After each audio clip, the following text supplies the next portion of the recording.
And so it gives us some encouragement that the work we are doing together perhaps is beginning to yield some outcomes. But when you look at the period from January to October 2023, we have recorded about 11,694 crashes involving close to about 20,000 vehicles. And that's low. Comparatively. Yeah. Oh my goodness. Yeah, wow. So when you compare those numbers to the same period of last year, there's been a decline of 6% in the vehicles. The cases reported, about 7 in the vehicles involved, and about 7.3% in persons killed. 3.6% of persons injured, and knockdowns have also gone up to about 6.75%. So these don't include fender benders and small crashes, right? They will be captured in the cases reported. Okay. Yes, but in terms of killed, injured, and injuries, serious and minor injuries, they come within the persons injured. So we're doing something right. Yes, I think that the collaboration with our stakeholders, including the media, you must note that for the last 3 to 4 years, thanks to your support, we've been very high out there on the Stay Alive, Arrive Alive campaign. And it does appear that the consistency with which we reach out to our targets is beginning to yield some outcomes, but we need to step up and do more. Would we also say that the awareness by the Ghana police has also contributed? Because I remember some greater parts of last year and this year, you know how they used to regulate and have traffic cameras, exactly, capture road users who were misbehaving, overspeeding and all that. You'd be fined, some were taken to court and all that. Has it contributed? Yes, I think on the enforcement side, a number of things happening. From the police side of things, they have introduced a number of interventions, the PARI, police action against rider indiscipline.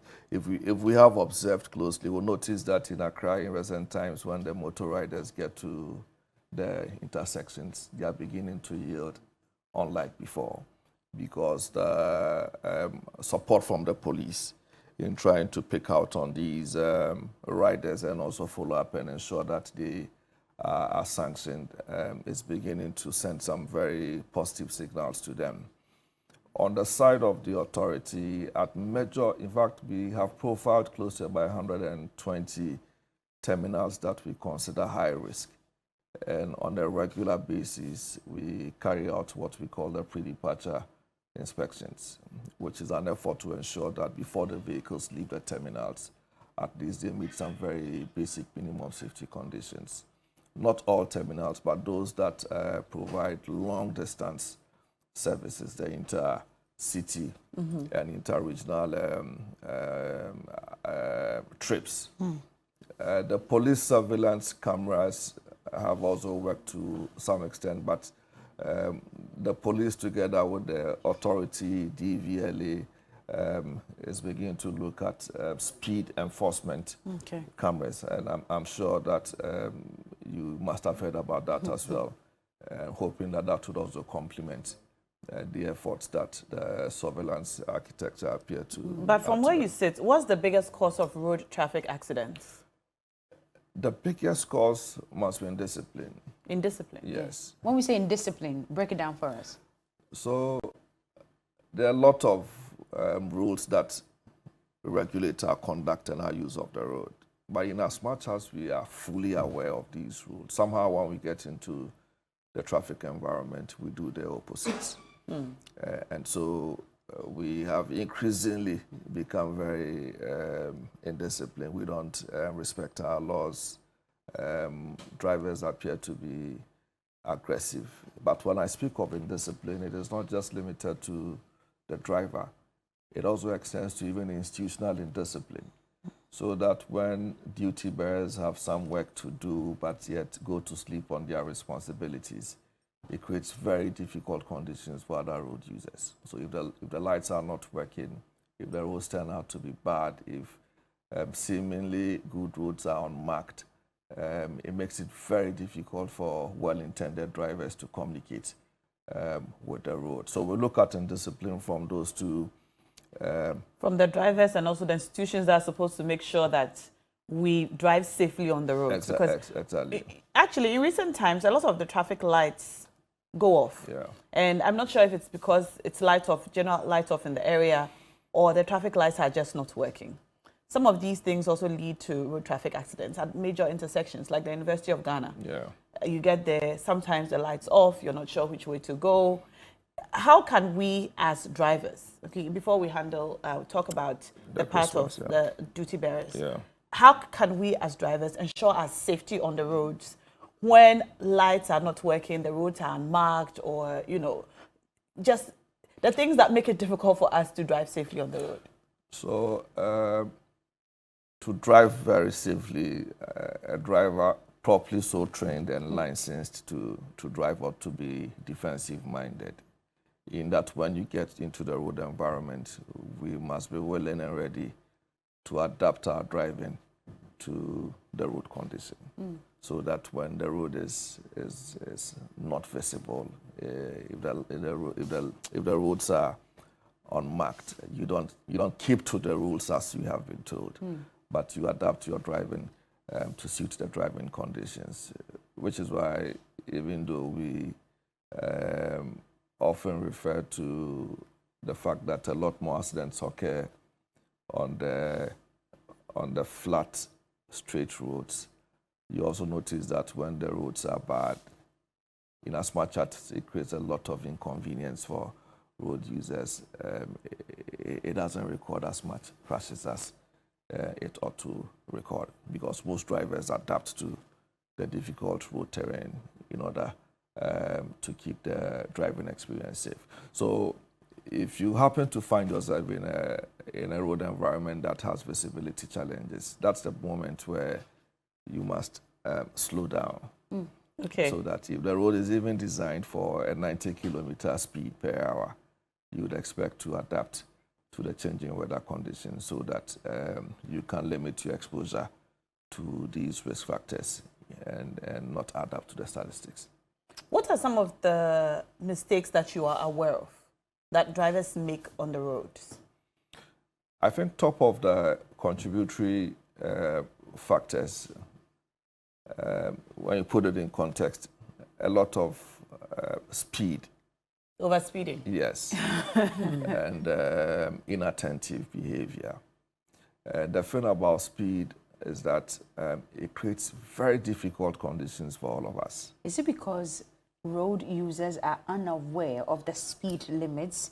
Is it because they are not displayed, or we are just ignorant of how much speed to apply on the roads? I think it's a multiplicity of, some of us are aware, some of us are fully aware of the consequences. Some of us feel that the consequences are not deterring enough. Some feel that even if they run against the rules, there's always a third party to fall on. No, but Cookie is asking about displaying the speed limits. So when you're starting the motorway from Accra, you see the speed limit. Yes, 100. But on a lot of the major highways, you don't even see it. You don't know the speed limit. So then how do you blame exactly the driver or the road user for overspeeding? Yeah, so that is true. But the other side to the conversation is to be licensed to drive. Okay. Whether or not the roads have those signs. A competent driver ought to know that on the expressway, motorway, you cannot do in excess of 100 kilometers per hour. Or when you are driving within an urbanized environment, the maximum speed is 50 kilometers per hour. But to the normal Ghanaian on the motorway, as long as there's no traffic, it gives him the leeway to go as high as 240. I know people who do 240 on the motorway. Yeah, so I think that's the difficulty. The blame must be shared. On the part of the duty bearers, we must work to ensure that at least we provide they must be there. The signs. But also, once you take up the responsibility to drive, you must also understand the But in the same vein, if you drive slowly, for instance, on a highway, that also causes problems and could cause accidents. Is that correct? Yes, and in a recent discussion to try to look at the rules again, there's been some proposal for us to set minimum speed limits, but it's a conversation that is not conclusive at the moment. So we are keeping to the maximum. I would want to ask a question. Harriet, if you can bring back, there was a video that you just showed with a truckload of, I think, charcoal or something. And it's the education, Mr. Chair, and it's the education that we need this morning. Yeah.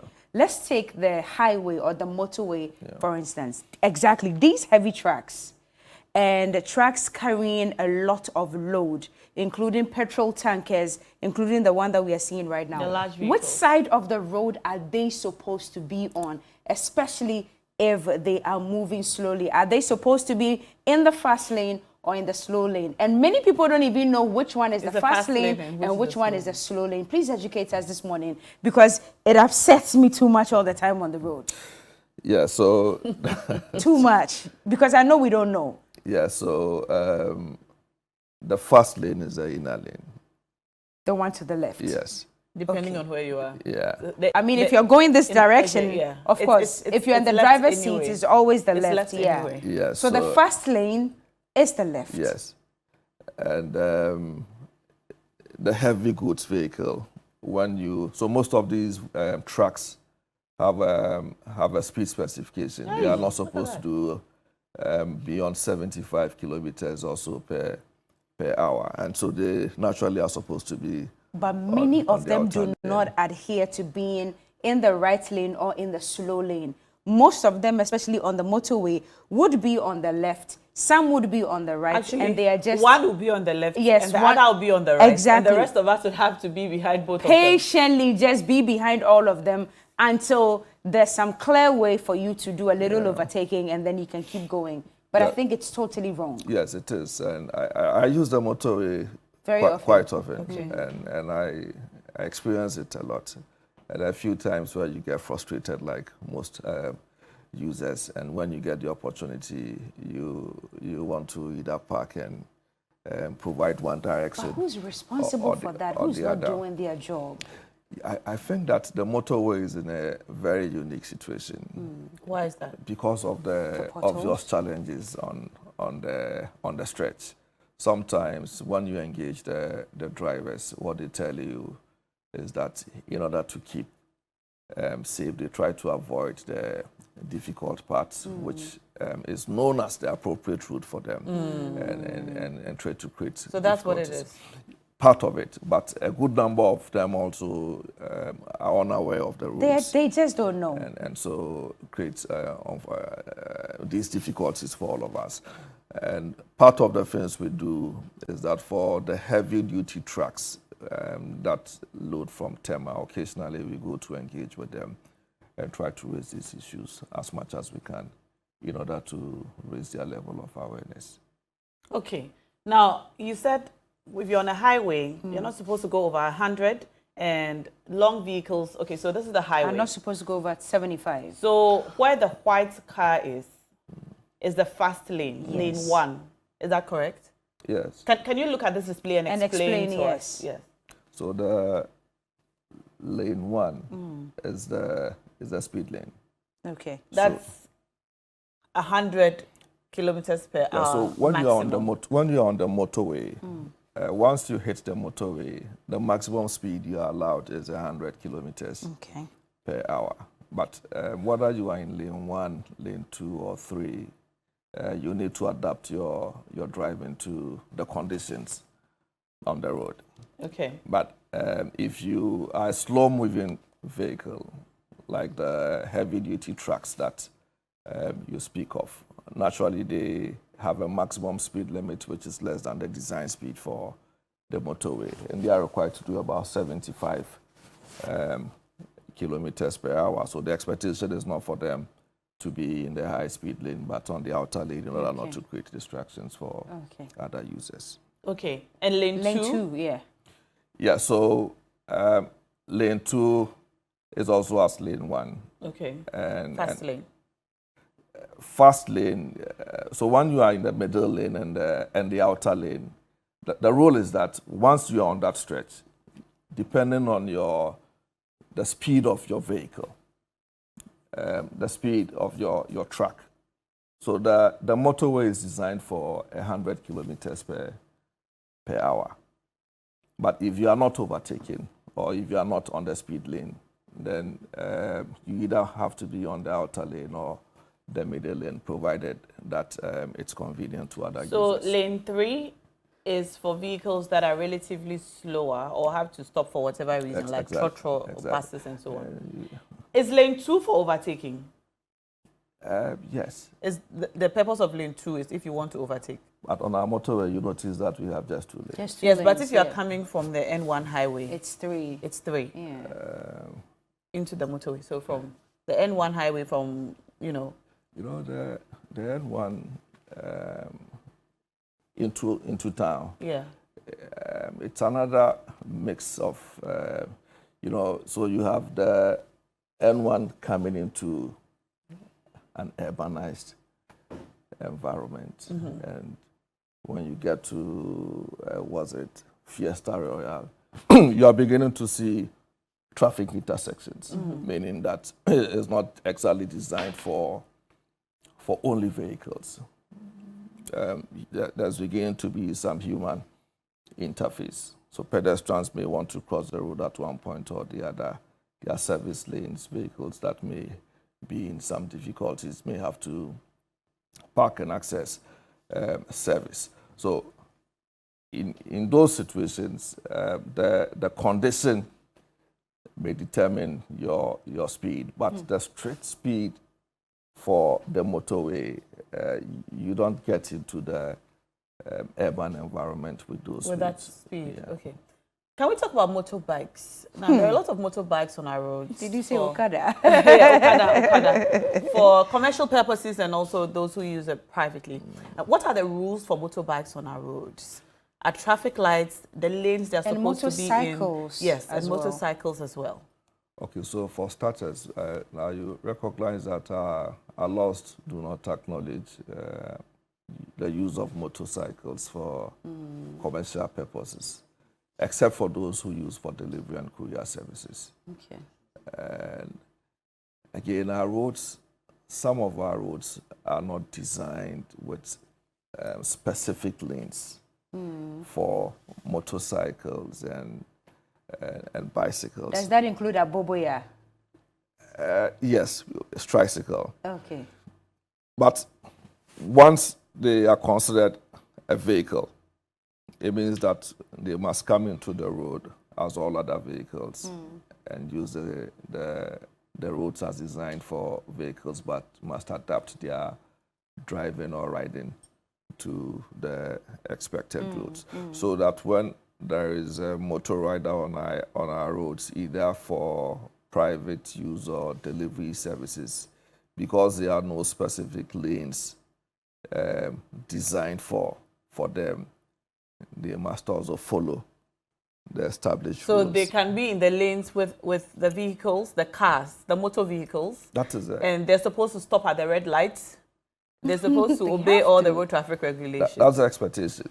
Okay. Expectations. But they don't adhere to it. Yeah. Yes, Why don't they adhere to it? And what's the penalty if you're caught? Yeah, so I said from the beginning that to be fair to the current happenings, Okay. we have seen a significant improvement in the way they use the roads now. And now when they get to the intersections, we are beginning to see that they stop when the lights turn red and move when they are required to move.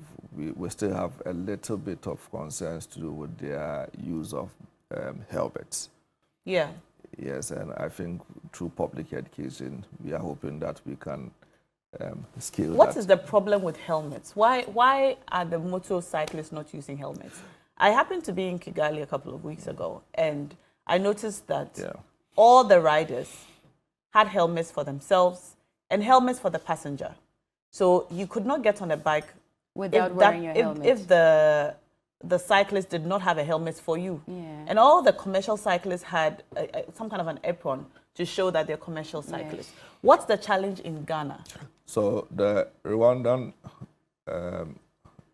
experience is because they have found a way to regulate the use of motorcycles for commercial purposes. What we call Okada, which is illegal in Ghana, is somewhat legal in Rwanda, and they found a way to try to manage it. So once these riders are under some level of control or regulation. So we have no laws concerning commercial motorbike use, aside courier services? Yes.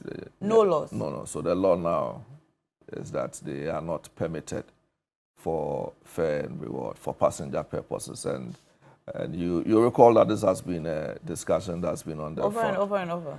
And we haven't been able to be definite on it. Why is that? I think there are a number of factors. The safety consideration, the level of training that most of these guys have. We think that it cannot be wholesale. Maybe there are particular areas within the country where we still have accessibility issues, and so maybe those areas should be permitted to use these bikes. So there's a policy paper that's been sent to the Ministry of Transport for its study, and I'm sure that in the fullness of time, it will be able to make up its mind. Because in some parts of Ghana, like in the northern region, it's the major source of transportation. Yes, I've had a very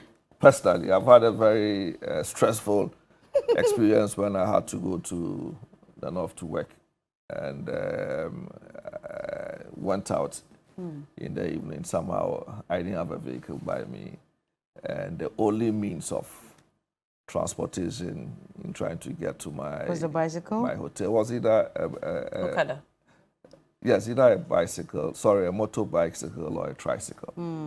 And it speaks to the root of the problem. That there are some parts of this country where in contemporary times, if you take out the tricycle and the motorbikes, it would be a challenge. Yes. But what about licensing? Just like motor vehicles, like a car, you need a license to be able to operate it. Do you need a special license to be able to operate motorbikes? Yeah, so in the law, motorcycle, tricycles require the same license, I think. We often see policemen checking licenses of drivers, vehicle drivers, but I'm not sure about motorbikes. They do, but not as frequent as possible. Even though that's the illegal one. Anyway. Well, we've activated the phone lines now, so you can call in if you have any questions about using your vehicle on the road, what the regulations are. If you have any confusion about anything concerning road safety, now's the time to call us. We're talking about safety on our roads this festive season. We know that the Christmas season usually records the highest number of motor vehicle accidents, deaths and injuries as a result of accidents. So now's the time to call with your questions, or if you have any advice to road users, you may also call and let us know. Also, remember, you can cash out this morning. *439# is the number to call us on. We're giving away 1,000 Ghana cedis to 4 lucky winners. So dial now, *439# and cash out and win this festive season. Also, if it's your birthday, now is a good time to send us your birthday messages. We'll read them before we say goodbye. Okay? Yes. All right. So whilst we wait for the call, there's another question that's been. Oh, there's a caller already. Hello. Good morning. Welcome to TV3 New Day. Hello. Hello. Yes. Good morning. Welcome. Let's hear you. Yes, please. My name is festive. I'm speaking from Medina. Yes, please. Okay. I'm a motor rider, and we also need a license to ride. And officers, they check our licenses every now and then. You have to do your license, your roadworthy and insurance. So, but if you don't have a license, you need a license. So if you are using the C or D, maybe you are a driver and you are now riding a motorbicycle, they won't allow you to ride unless you have A, C, or AB. Okay. For A on the license. You see? So it's been hectic, and the drivers too, like a lot of them are giving us problem on the way. Most of the riders adhere to the road users. The drivers, when they see you riding, they see you as like a problem causer, like that's there to cause problems. I feel like that. Yeah, most of the riders are there to go to work fast or find something to do. So please, we are begging to the government that they should regulate it and educate the drivers.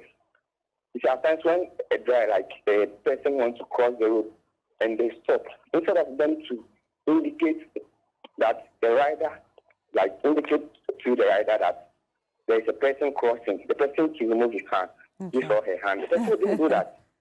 And it will cause an accident. Maybe you hurting to hit the... I think we've lost him. Anyway, thank you so much for that submission. Anyway, Mr. Chiani, there's another question that many people want to ask because we get confused, especially at the roundabouts all the time. There's supposed to be the yield sign, or if you ever attended the driving school, they'll tell you that give right to traffic to your left. Yeah. That's what it says. Educate us about that this morning. At the intersection or at the roundabout, who's supposed to move first? Yeah, so I've been good to have. Yes, so we'll get it right now. We're working on it. Yeah, so yes. When you approach the roundabout, yes, the user on the inner lane. Let's probably use the one at Airport Shell as an example, the one From heading to the airport. So there are 4 entry points to the roundabout. There's one coming from Aviation Social Center. There's one coming from Best Western Hotel. There's one coming from the Spintex Road, and there's one coming from the airport. Airport roundabout. Yes. I'm a little bit. Yeah, okay. Okay. So let's use what's on the screen then. Let's use what's on the screen. So we have 1, 2, roundabout. 3, and 4. You can see it on the screen, Mr. Tiani. He's trying to figure it out. You can look He's here. trying to figure it out, yeah. Yeah. All right, whilst he figures that out, there's another caller on the line. Good morning, welcome to TV3 A New Day. Your name and where you're calling from. Good morning once again. My name is Sadiq. I'm calling from Kumasi. Okay, let's hear you. Can I be sure?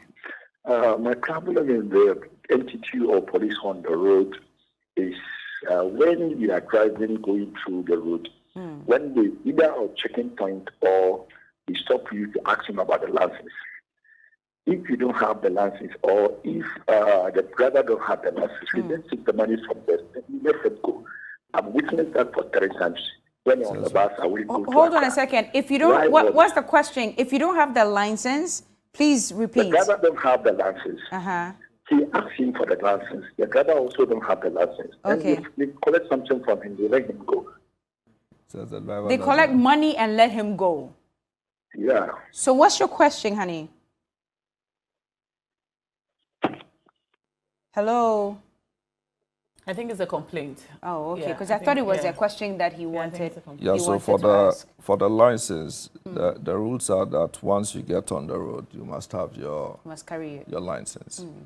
And if you don't have your license when you are stopped by the police may have the discretion to allow you to drive and probably allow you time to produce the license. Mr. Tiahene, please hold on to your line of thought. Let me pick our last caller.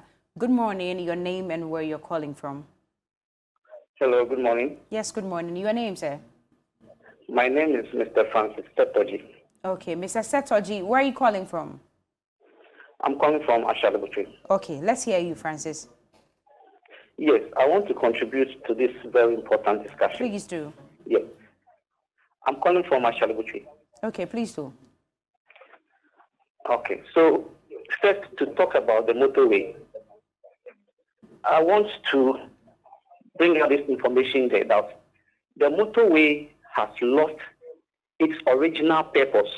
The purpose of which it was designed as an express lane is evident. You can see it. Now there are a lot of unapproved, bus stops on the motorway.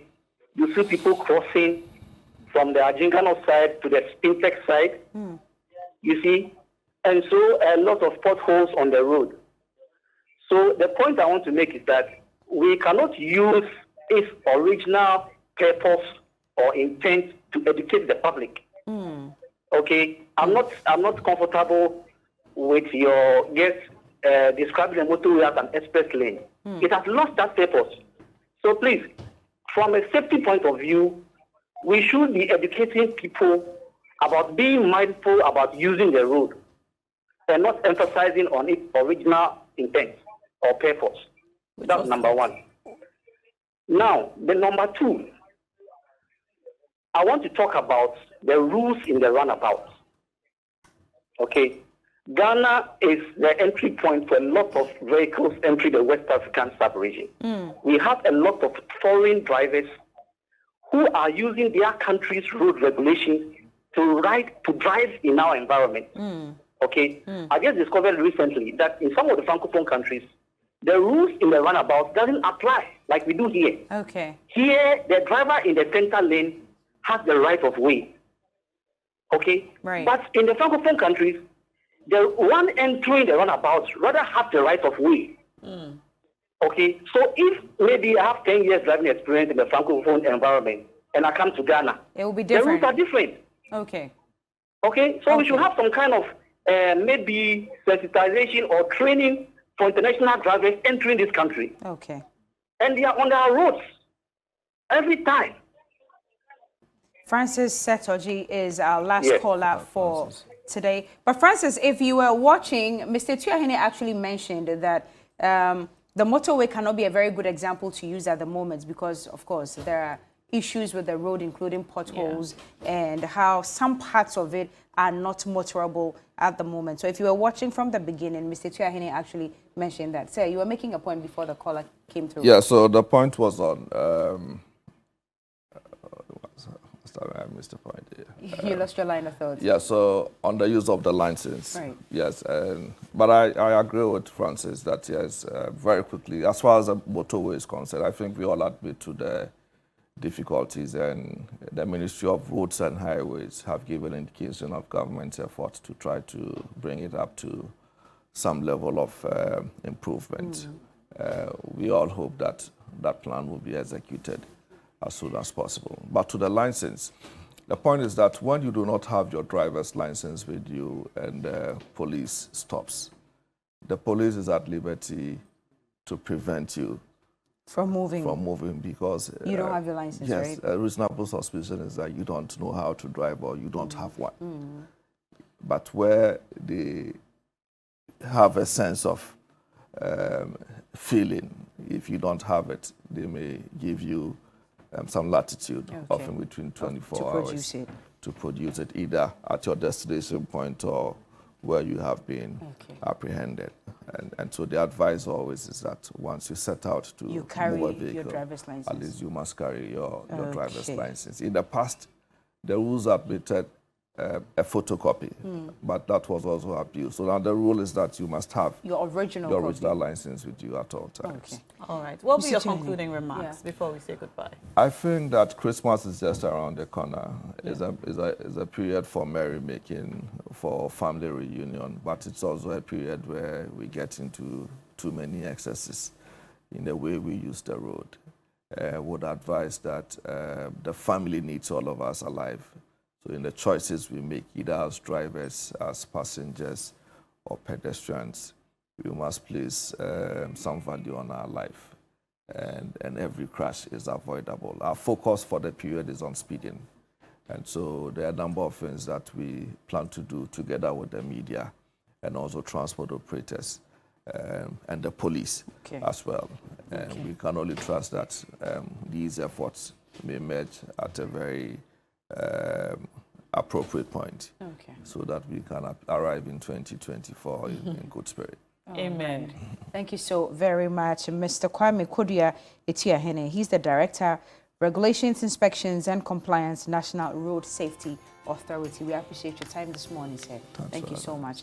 We're taking a breather. When we come back, we'll celebrate special people celebrating their birthdays today. Stay with us.